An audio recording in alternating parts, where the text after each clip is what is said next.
De vez em quando eu prego, eu gosto de fazer uma pergunta que eu chamo pergunta de bobo. O que é pergunta de bobo, pastor? É aquela que eu já sei a resposta. É aquela que qualquer um que fizer a pergunta que eu vou fazer, todo mundo vai dar uma mesma resposta. Mas eu faço essas perguntas de bobo, que eu já sei qual é a resposta que todo mundo vai dar, para depois fazer você refletir um pouquinho que a pergunta de bobo não é tão boba assim. Então olha só a pergunta de bobo que eu vou fazer e você vai responder. Tá certo? E depois eu vou fazer você refletir um pouquinho. Quem é que quer ter uma vida vitoriosa aqui? A metade não quer, eu vou perguntar de novo. Não sei se eu falei em IA, inglês, alemão, francês. Vou fazer a pergunta de novo. Quem é que quer ter uma vida vitoriosa? Maravilha. Eu também quero. É uma pergunta do óbvio. Agora eu vou ler um versículo para você. E aí vou entrar na mensagem. Lucas capítulo 24, versículo 26. Lucas, capítulo de número 24 e o versículo de número 26. Olha o que diz o texto da palavra. Porventura não convinha que o Cristo padecesse essas coisas e entrasse na sua glória? Depois, irmão, não bota mais nenhum texto na tela. Só põe esse daí. O resto, se eu citar algum texto, não precisa botar na tela, não. Ninguém tem dois processos mentais, só tem um. Ou presta atenção no que eu falo, ou vai olhar para a tela para ver o que está colocado. Então, é aqui comigo. Convinha que o Cristo padecesse para que entrasse na sua glória. Vai aqui o tema da minha palavra, o preço da vitória. Todo mundo quer vitória. Quem quer vitória aí? Eu. Ah, aleluia. É mesmo, é. Você quer vitória? É. Eu vou te dar a conta. Porque tem gente no mundo da igreja evangélica que pensa que vitória é uma bravata gospel. Uma narrativa gospel. Não, filho. Eu vou te dar o preço se você de fato quer ter uma vida de vitória. E vou perguntar durante a mensagem. Pode ser que alguém desista. Não, obrigado, pastor. Eu fico assim mesmo, não quero mais vitória nenhuma, não. Então vamos para a conta da vitória. Se você quer ter vitória, quer na vida material, quer na vida espiritual, ou quer na vida emocional. Tudo tem preço. Então vamos lá. Número 1. Preço da vitória. Lutas. Se existe vitória, é porque tem vencedores e vencidos. Ninguém vence o nada. Eu sou vencedor de quê? De nada, eu sou vencedor. Eu sou vencedor do nada. Você é catador de vento igual a Dilma? É vencedor do vento? É vencedor do nada? Não, meu filho. Se você é vencedor, é porque tem o vitorioso e o derrotado. Tem o vencedor e o vencido. Então, o preço da vitória são lutas. E luta contra o quê?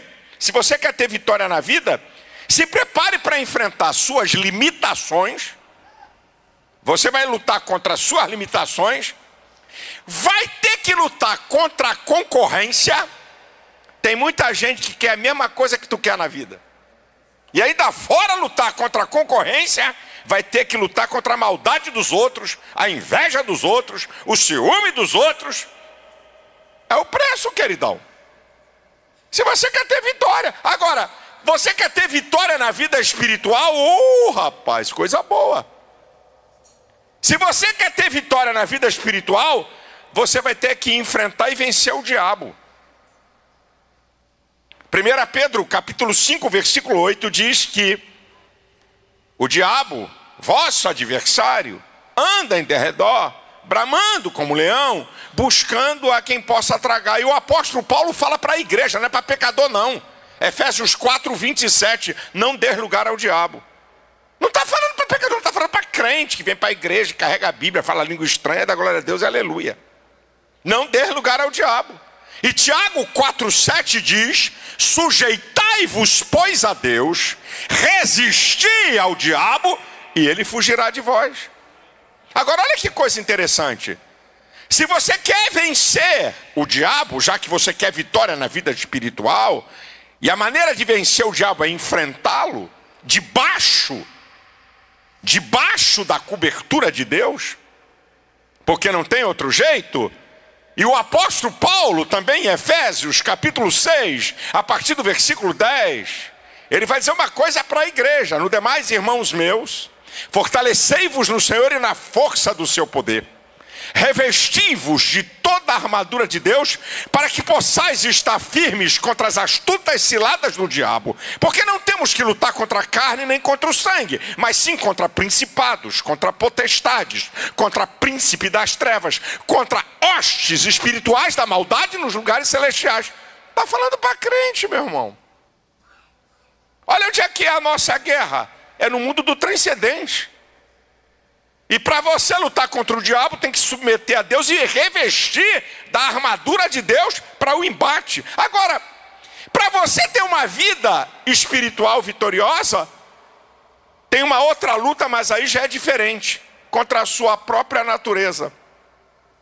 Sabe como é que você luta contra a sua natureza? Primeiro, o maior inimigo seu não é o diabo. O diabo é inimigo externo. O maior inimigo seu é a natureza humana chamada carne, que não sai de você. E como é que se luta contra a carne? Olha que coisa interessante, a estratégia muda. Não, pastor, eu vou enfrentar a minha carne. Nananina não, carne é para correr. Você luta contra a carne fugindo daquilo que atrai a sua natureza. Por quê? Porque Jesus falou em Mateus 26:41, vigiai e orai para que não entreis em tentação, porque na verdade o espírito está pronto, mas a carne é. E por que a carne é fraca? Romanos 8,7 vai te responder. Porque ela não está sujeita à lei de Deus. A natureza humana não está sujeita à lei de Deus. E o apóstolo Paulo vai dizer em Efésios 6,18, fugi da prostituição. Paulo vai escrever em Timóteo, 2 Timóteo 2,22, foge dos desejos da mocidade. Então, se alguma coisa atrai a tua natureza para te derrotar, perna para quem te quer, saída pela direita. Aí eu sou um camarada que eu gosto de falar tudo bem explicadinho. Porque tem crente que mesmo você falando assim, ele não entende. Então eu vou falar em tese para você entender. Agora tu vai entender. Eu vou falar da figura masculina e da figura feminina. O que atrai mais a natureza humana no homem? Qual é o sentido do corpo? Porque os sentidos do corpo é que tiram a expressão do mundo externo para introjetar em nós, atingir a nossa mente, vontade e sentimentos. Então, qual é o sentido do corpo mais aguçado nos machos? A visão. A visão é o sentido mais aguçado no homem em termos gerais. Ok? Então vamos lá. Vou falar em tese para você entender. Para dizer que eu não entendi o que o pastor falou. Então você vai entender agora. E vou falar em tese. Está lá o camarada trabalhando numa empresa e o violão da empresa, a turbinada da empresa, a toda poderosa da empresa, bota os olhos em você e na linguagem do carioca está dando mole para você. Você olha, percebe e a tua visão registra. Pô, que mulher bonita. Pô, mulher top. Atraiu você? Até aí não tem nenhum problema. Você não deixou de ser humano normal. O problema é o depor do atrair. O que é que você tem que fazer? Deixa eu cair fora disso. Vou passar a ficar distante, porque esse negócio aí não dá certo. Aí o irmão que pensa que é espiritual, não, eu vou convidar ela para jantar que eu vou pregar o evangelho.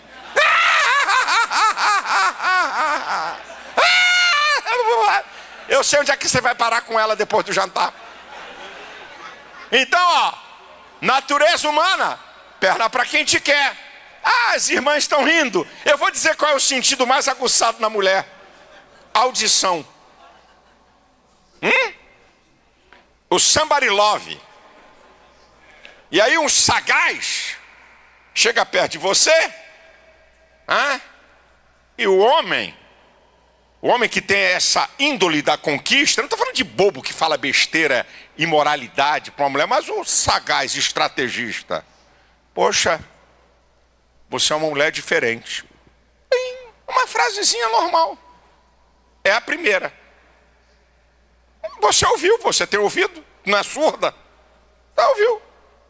Depois, passa um outro. Poxa, eu gosto do seu comportamento. Você se veste de maneira diferente. Pô, você é uma mulher bonita, mas diferente. Eu não escuto isso lá em casa há muito tempo. O cara vai lá e entra lá no teu coração pela audição.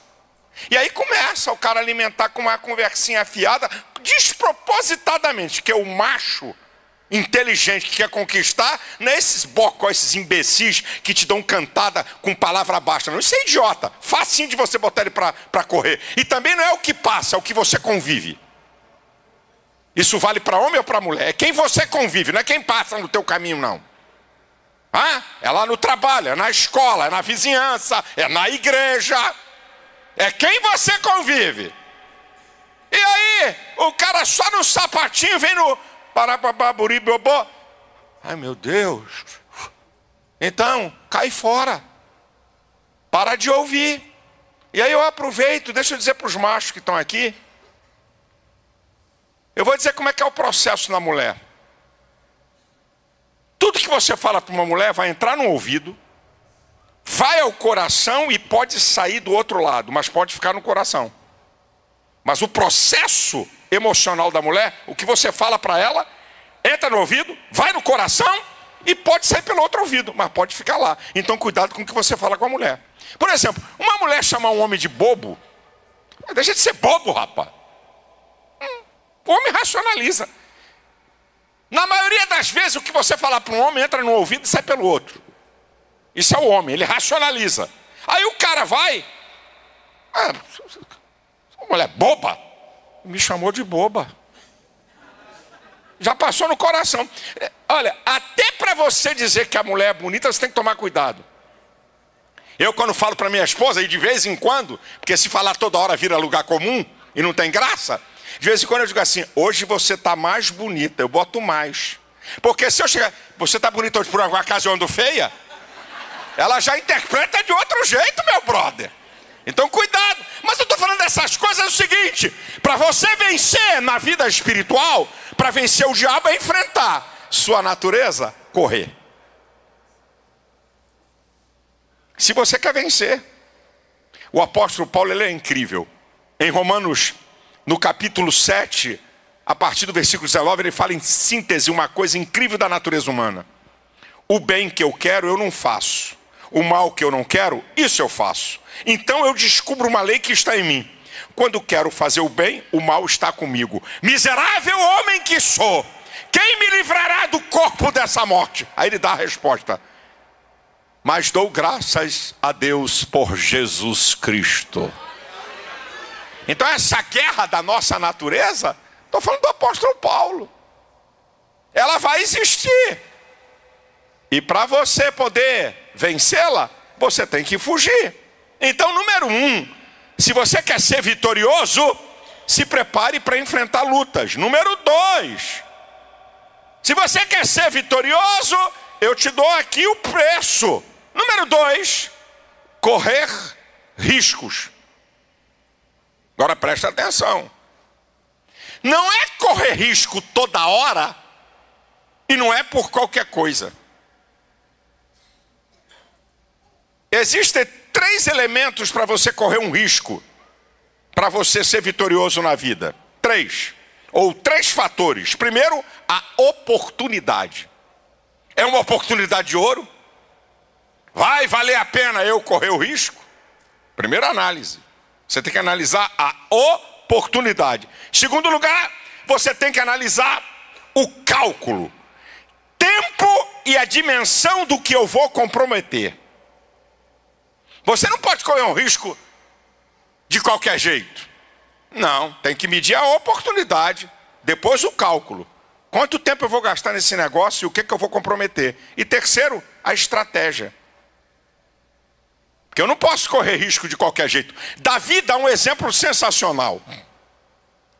Quando Golias estava desafiando Israel, e Davi vê aquele desafio, Davi vai fazer uma pergunta: o que farão ao homem que vencer esse filisteu?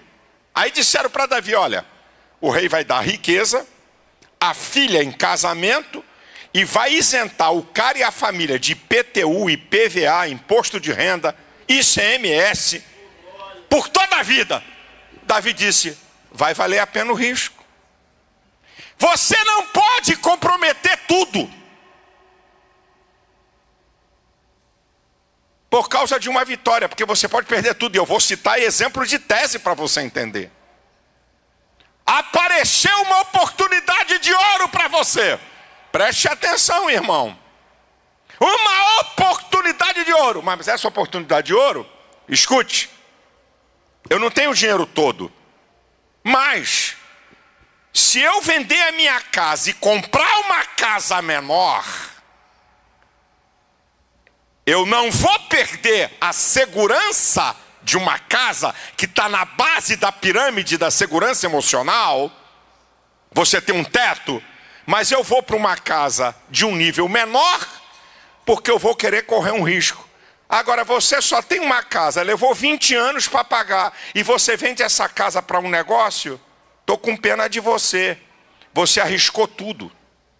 E se eu sou você, irmão, eu não assinava o documento.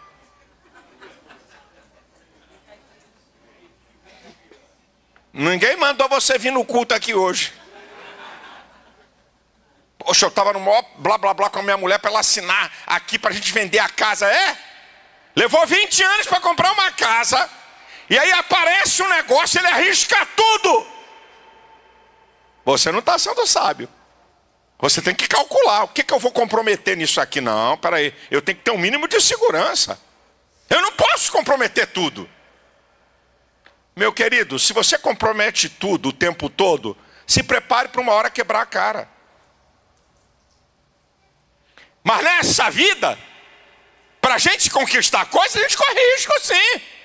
Mas você não pode correr o risco de tudo e comprometer tudo por uma coisa que pode levar você para uma outra dimensão, mas que pode explodir você. Eu sei que é meio duro dar um glória a Deus numa hora dessa, eu já sei, eu conheço a mensagem que eu estou pregando. Mas eu estou instruindo você aqui. Se você quer ser vitorioso, luta. Se você quer ser vitorioso, vai passar por risco. Terceiro, você quer ser vitorioso? Tem alguém que quer ser vitorioso? Deixa eu ver se tem alguém, sobrou alguém aqui. Sobrou, uns 70% ainda estão aqui. Se você quer ser vitorioso, renúncia. 3 coisas principais para você renunciar: o que você gosta, posição e conforto. Eu acho interessante falar aqui para a garotada. Não, eu quero fazer medicina. Bem, você deve querer gostar de estudar.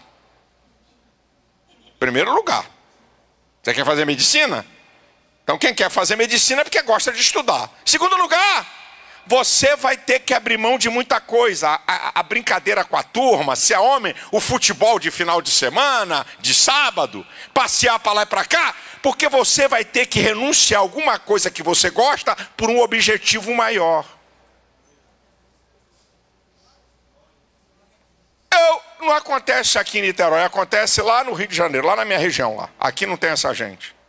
Eu fico olhando, pastor, eu fico olhando o cara com um carro de 400 mil reais e que mora de aluguel. É burro ou estúpido?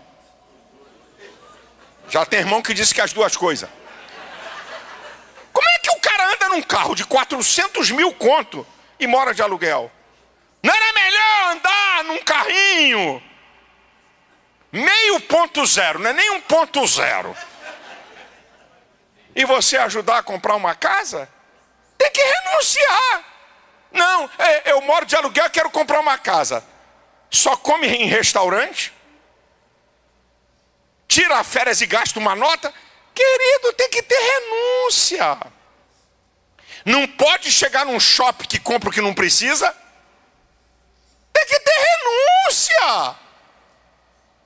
Como é que você quer ser vitorioso se você não renuncia a nada? Meu queridão, até na vida espiritual você renuncia o pecado. Olha, deixa eu dizer uma coisa de uma frase estúpida que as pessoas não sabem definir. O mundo não tem nada para nós. Que mundo é esse que você está falando? O mundo não tem nada para nós. Eu ouvi essa frase desde que eu sou criança na igreja. Não, peraí.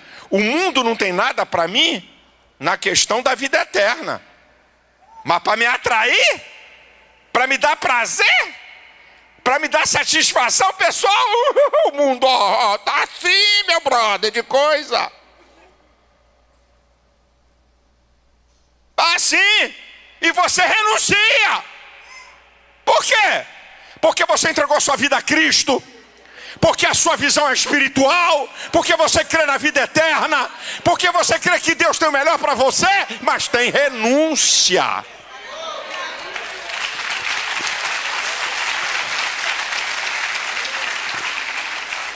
Você precisa entender a diferença de sacrifício para sofrimento.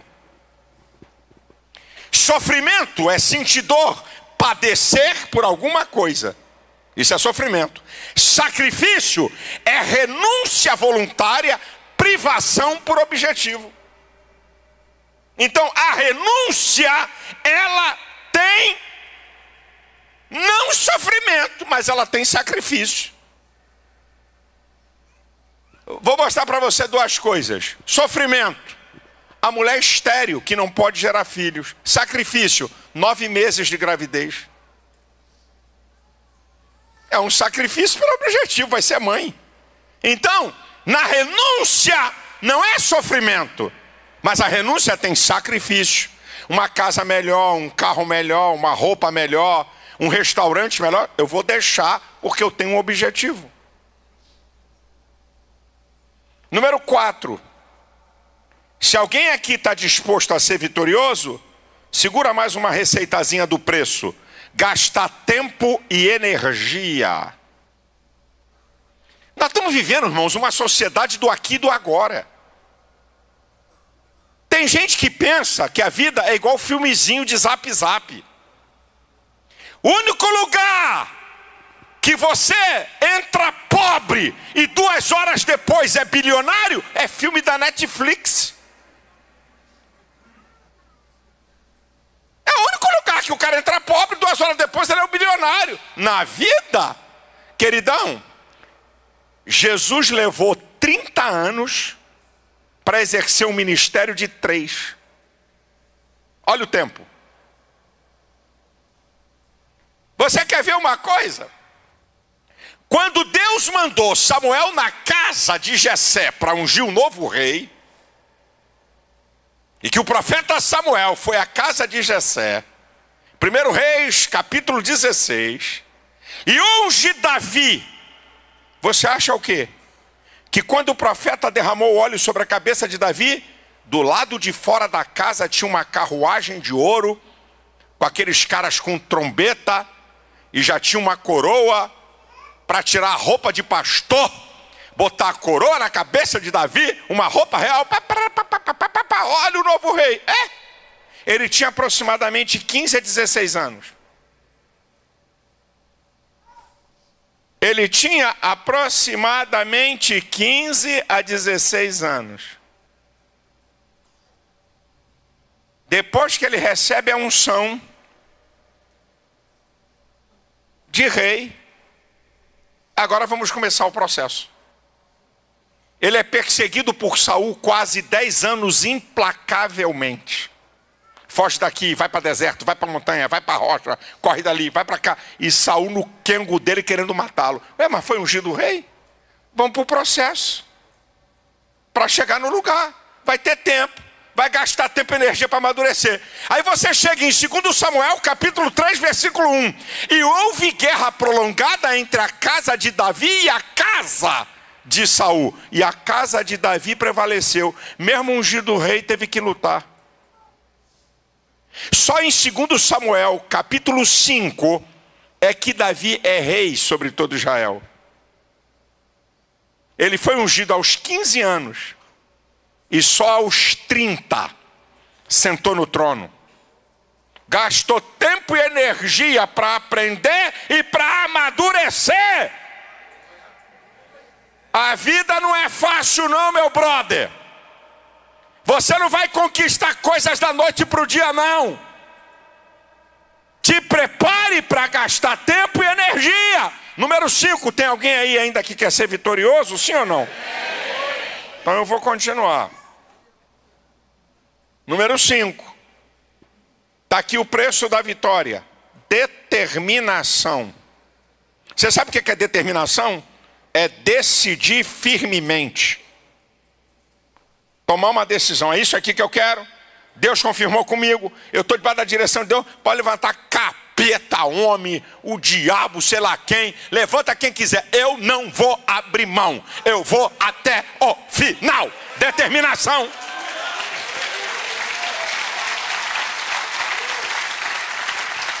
Em João 6,38, Jesus declara: eu desci do céu não para fazer a minha vontade, mas a vontade daquele que me enviou. Então Jesus determinou: eu vou à terra para cumprir o propósito de salvar o homem. E você pensa que foi moleza? Em Mateus capítulo 4, o diabo persuade Jesus a sair do propósito. Tudo isso eu te darei se prostrado me adorares. Não precisa ter guerra entre nós. Vai-te, Satanás. Só o Senhor, seu Deus, adorarás e só Ele servirás. Ó, Satanás tentou persuadir Jesus. Os discípulos, Mateus 16, do 21 ao 23, quando Jesus falou que ele ia ser levado ao sacrifício, o Pedrão toma a palavra e diz: eu não vou deixar. Nós não vamos deixar. Sabe o que Jesus respondeu para Pedrão? Para trás de mim, Satanás. Tu está querendo me tirar do caminho, do objetivo. Estou mostrando para você. O sofrimento tentou persuadir Jesus. Mateus 26, 39. Pai, se possível, passa de mim esse cálice, mas se não, que se faça a tua vontade. Os homens tentaram persuadir Jesus. Os homens tentaram. Em Mateus 27, 40. Tu não é o filho de Deus? Desce aí da cruz, salva-te a ti mesmo. Tentaram persuadir Jesus. Jesus foi determinado. Você está desistindo muito fácil. Você quer o quê? Você quer vitória sem luta? Você quer vitória sem adversidade? Seja determinado. Pode vir capeta, pode vir linguarudo, pode vir fofoqueiro, pode vir gente que quer meu mal. Eu vou seguir até o final, até a vitória total.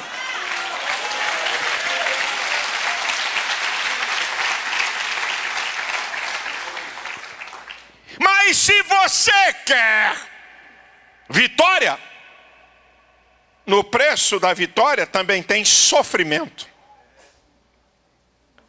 Desgaste emocional, físico. Olha o texto.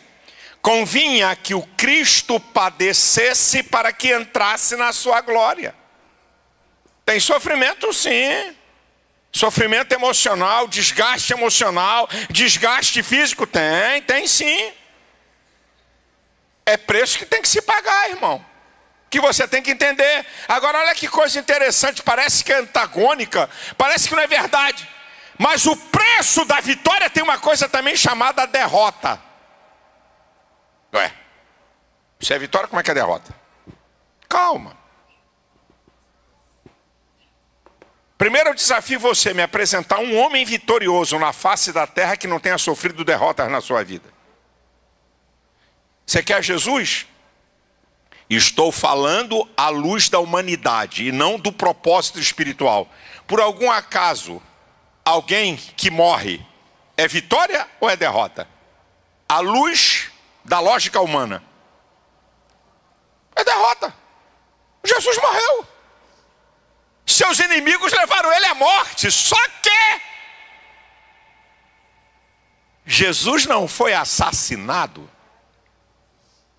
João capítulo 10, versículo 17 e 18 diz assim: é por isso que o Pai me ama, Jesus falando.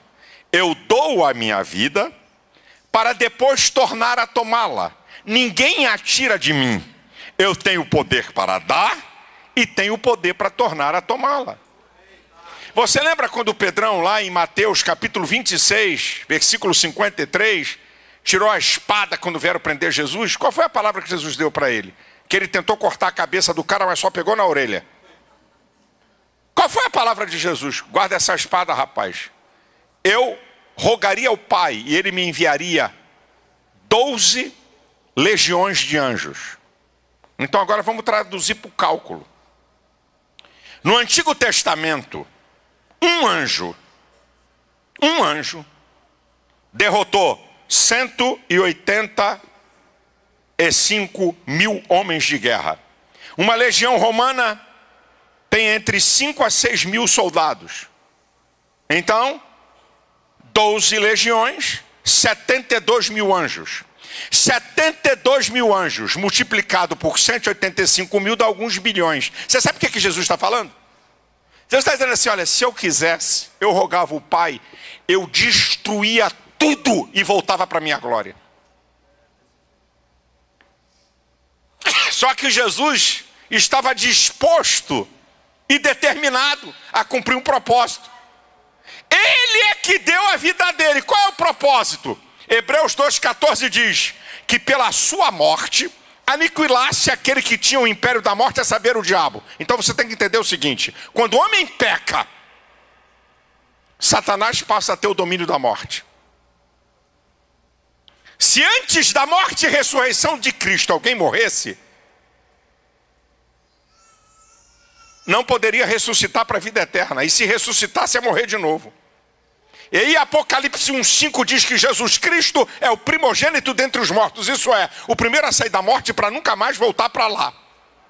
Em Apocalipse 1,18 ele vai dizer a sentença: eu que vivo e fui morto, mas estou vivo para todo sempre e tenho as chaves da morte e do inferno. A morte e ressurreição de Cristo, Jesus tira da mão de Satanás o domínio da morte, para poder nos dar o direito à vida eterna. Mas ele morreu.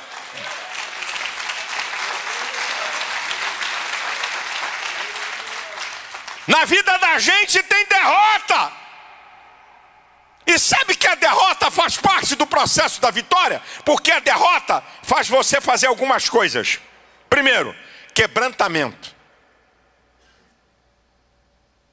Você reconhece seus limites e fragilidades. Segundo, reflexão. Você para pensar. Onde é que eu errei? Por que errei? O que eu fiz de errado? Você vai fazer uma coisa chamada reflexão. Você vai fazer uma outra coisa, correção de rota. Por esse lado aqui não dá mais. E vai acontecer uma outra coisa, aprendizado. Para treinar você, para quando a vitória final chegar, você não jogar ela fora. Meu irmão, derrota. Eu já quebrei na vida, irmão. Não fala isso para mim, não. Está me vendo aqui no púlpito, eu vim aqui contar vantagem? Eu fiz uma coisa, quebrei. Quebrar é falir. Fiz a segunda, quebrei. Fiz a terceira, quebrei. Olha como é que eu sou teimoso. Fiz a quarta, quebrei. Fiz a quinta, quebrei. Aí o pessoal da minha família disse assim: não faz nada com ele não, que eu acho que ele tem uma maldição. Porque tudo que ele faz, quebra. Fiz a sexta e quebrei. Só não fui para o número da perfeição, 7. Mas deixa eu falar uma coisa para você. Eu nunca disse: ah, diabo, chifrudo dos infernos, aí, ó, porque eu quebrei. Não. Diabo nada. Sabe por que eu quebrei? Me meti em coisa que eu não sabia. Ouvi conselho errado. Não tinha experiência naquilo. Mas tudo isso que aconteceu, essas minhas derrotas, eu tirei lições para hoje estar aqui diante de vocês falando. As minhas derrotas foram aprendizado para a minha vida. Faz parte do processo da vitória. Até para tu não ficar besta. Sabe? Pensando que é a última Coca-Cola do deserto. Então, tudo isso aqui, queridão, é um processo que você passa Para você ser vitorioso, convinha que o Cristo padecesse para que entrasse na sua glória. A conclusão da minha palavra é essa aqui. A maior de todas as vitórias que você pode alcançar, você não pode e nem precisa pagar preço, porque já pagaram por você. Você só obedece condições. A maior de todas as vitórias não é você conquistar uma empresa, conquistar a presidência, conquistar um negócio, ter sucesso na vida. Tudo isso passa por esses processos aqui que eu te falei. Mas a maior vitória é a vida eterna por Cristo Jesus. Porque você não foi feito para viver 60, 70, nem 80 anos. Você foi feito para ser eterno. E aqui nessa vida você decide eternidade, se é céu ou se é inferno. Essa é a maior de todas as vitórias. E quem pagou o preço foi Cristo com o seu sangue. Agora o que é que eu tenho que fazer? Obedecer procedimentos. Confessar meus pecados. Me arrepender dos meus pecados. Entregar minha vida a Deus e obedecer a sua palavra. São procedimentos que eu tenho que seguir. Agora o preço foi pago. O preço da salvação e da vida eterna, diz lá 1 Pedro 1,18. Não foi com coisas corruptíveis que fostes comprado da vossa vã maneira de viver, que por tradição recebeste dos vossos pais, mas com o precioso sangue de Jesus Cristo, de um cordeiro imaculado e incontaminado. Ele pagou o preço para que hoje você estivesse aqui nesse lugar, dando glória a Deus e aleluia, e tendo direito à vida eterna.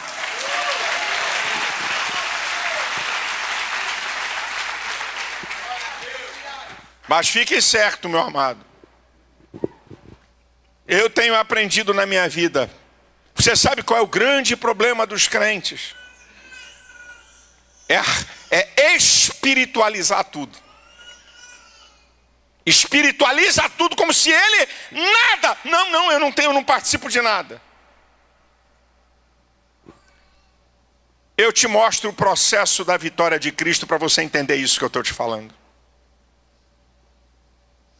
Filipenses capítulo 2, a partir do versículo 5. De sorte que haja em vós o mesmo sentimento que houve em Cristo Jesus, que sendo em forma de Deus, não usurpou ser igual a Deus, antes aniquilou-se a si mesmo. Olha o preço. Tomando a forma de servo, olha o preço. Fazendo-se semelhante aos homens, olha o preço. Achado na forma de homem, humilhou-se a si mesmo, olha o preço. Sendo obediente até morte e morte de cruz. Olha o preço que Jesus pagou. Agora olha o resultado. Pelo que Deus o exaltou soberanamente, dando-lhe um nome acima de todo nome, para que ao nome de Jesus se dobre todo o joelho dos que estão nos céus, na terra e embaixo da terra, e toda língua confesse que Jesus Cristo é o Senhor.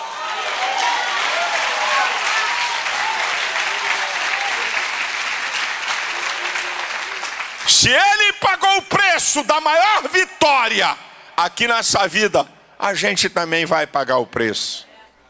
Sabe por que Deus não entrega de mão beijada para você?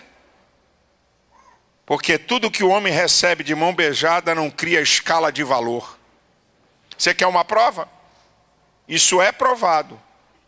95% de quem vira milionário na loteria joga fora. 95% de quem vira milionário ao jogar na loteria joga fora. Por quê? Porque não sabe quanto custou. Começa a gastar, estourar dinheiro, fazer bobagem, entrar em coisa, daqui a pouco perdeu tudo. Isso é um dos exemplos mais vivos que tem. Mais vivos que tem. Sabe? O cara ganha centenas de milhões na loteria, 95% que ficaram milionários com loteria jogam fora tudo, porque não sabe o preço que paga. E aconselha papai e mamãe que lutou 30, 40 anos para conquistar alguma coisa, não dê moleza para esse moleque não, tá, filho? Não fica tratando o seu filhinho queridinho, amadinho, cheirosinho, dando tudo que ele quer, que ele vai jogar fora tudo que tu construiu. Deixa esse moleque gemer um pouco. Deixa ele sofrer um pouco. Deixa essa menina sentir o drama da vida, para ela poder valorizar você, para ela poder valorizar a vida. Porque a vida não é a casa de papai e mamãe, que tem roupa lavada, comida, cama e ar-condicionado. A vida, o pau quebra. Tem competitividade, tem gente má, tem gente perversa. A coisa não é fácil, mas você tem um Deus. Você tem um Deus que te dirige. Você tem o Espírito Santo que te orienta. Você tem um Deus que revela e que te dá direção. Siga em frente. Tem alguém aqui que foi fracassado na vida? Tem alguém aqui que perdeu tudo? Tem alguém aqui que quebrou a cara? Deus colocou essa palavra na minha boca e no meu coração, que a vida ainda não acabou. Porque se Deus não tiver nada com você mais aqui nessa terra, Ele te leva. Você está vivo? Quebrado, debaixo de luta, ainda existe uma resposta. Muitas são as aflições do justo, mas o Senhor o livra de todas.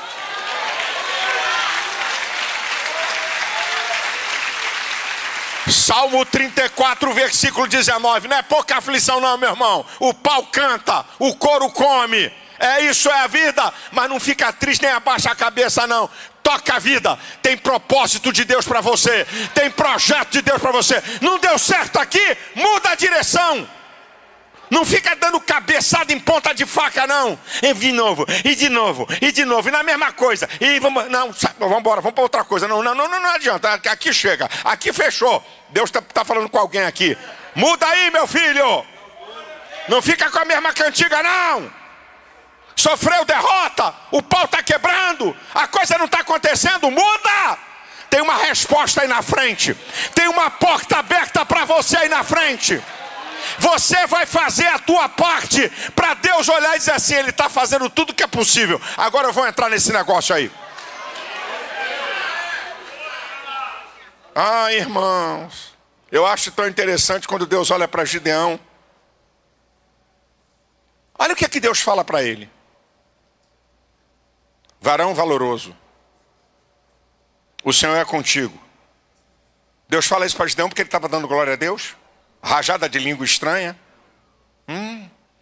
Malhando trigo no lagar. Você talvez não tenha nem ideia do que seja isso. Lagar, lugar fechado na rocha para amassar uva. Trigo tem que ser cirandado em lugar aberto, com vento. Lugar arejado, espaçoso. Ele estava fazendo um esforço sobre-humano para salvar alguma coisa do trigo para não passar fome, porque Israel estava passando fome, que os medianitas tomavam tudo. Aí Deus está olhando ele, malhando o trigo no lagar. Rapaz, esse cara tem valor. Aí Deus vai dizer uma outra coisa linda. Meu Deus, se os irmãos, se o povo pentecostal entendesse isso. Vai nesta tua força. Eu não vi Deus dizer para ele: ei, homem, cheio do poder de Deus, varão de fogo, vai nesse teu poder. Isso aí, cara. Vai nessa tua força. Você não está entregando nada, você está fazendo um sacrifício.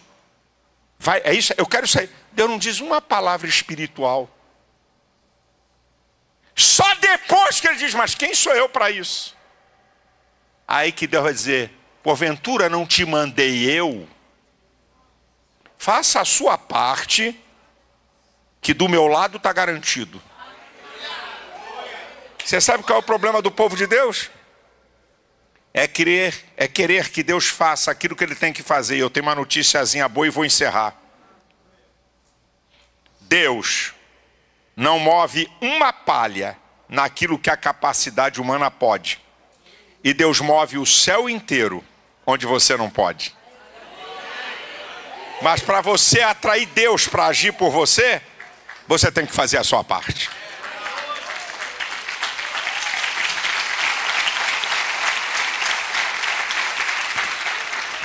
Vou dizer mais umazinha: não adianta ficar correndo em casa de profeta. Não adianta ficar correndo de lá para cá, porque ele tem um irmão que Deus tem um raio-x, Deus revela tudo a ele. Ele vê tudo. Vamos parar de bobagem, vamos parar de meninice. Se Deus quiser falar comigo, Deus tem N maneiras de falar comigo. E não sou eu que determino como Deus vai falar comigo. E eu só tenho uma maneira de falar com ele, através da oração. Agora ele pode falar comigo de tudo que agita. Agora os crentes ficam atrás. De profetada, não de profecia. Revelamento e não de revelação. Visagem e não de visão. Porque eu sou pentecostal e eu creio nisso. Mas esses caça-profetas, sabe? Que vivem no mundo do transcendental. Não, porque Deus falou isso. Rapaz, outra coisa, não é aqui não, é lá no Rio de Janeiro. Outra coisa que eu acho interessante. Deus fala tanto com essa gente e muda de opinião toda hora. O Deus dessa gente é volátil demais. Deus fala uma coisa para ele, daqui a 3 meses ele está fazendo outra. Não, ou então, não. Deus falou aqui, mas semana que vem Deus já falou em outro lugar. Mês que vem já falou outra coisa. Deixa de conversa, meu irmão. Não põe Deus nessa farofa, não. Não põe Deus nessa bobagem, não. Faça a tua parte, rapaz. E deixa Deus trabalhar e agir naquilo que você não pode. Deus está olhando tudo, Deus sabe de tudo. Olha o esforço dele, o sacrifício dele, o tempo que ele está gastando, a energia que ele está gastando, a determinação dele, a renúncia dele. Deus está vendo, rapaz. E na hora certa, porque o relógio da providência divina não chega atrasado nem adiantado. Deus sempre chega na hora certa.